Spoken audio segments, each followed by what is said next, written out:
জয়ন্ত মল্লবৰুৱা হায়াতৰ পাত্ৰ হ'ব যে যিখন জিলাত প্ৰতিটো জিলা পৰিষদত আৰু প্ৰায় আঞ্চলিক পঞ্চায়ত দি আছে তাৰ পাছত যদি বিৰোধী শূন্য বুলি কয় এই কথা কিন্তু অহংকাৰী আৰু মন্ত্ৰী জয়ন্ত মল্লবৰুৱা আস্ফালনৰ বাহিৰে একো নহয় নতুবা তেখেতৰ হয়তো তেখেতৰ দলীয় নেতা কৰ্মীসকলে তেওঁক ভুল পথে পৰিচালনা কৰিছে যে কংগ্ৰেছ দলে কিমান সংখ্যক প্ৰাৰ্থী দিছে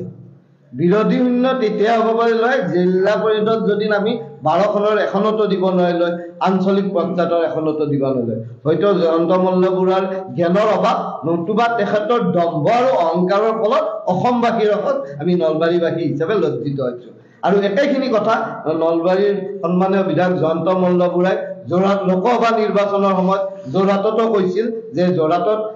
বিৰোধী শূন্য হ'ব বা ধৰাশায়ী হ'ব কিন্তু সেই যোৰহাটবাসীয়ে তেওঁৰ দম্ভ অহংকাৰৰ প্ৰত্যুত্তৰ যি ধৰণে দিলে আমি আশা কৰিম এই পঞ্চায়ত নিৰ্বাচনত নলবাৰীবাসীক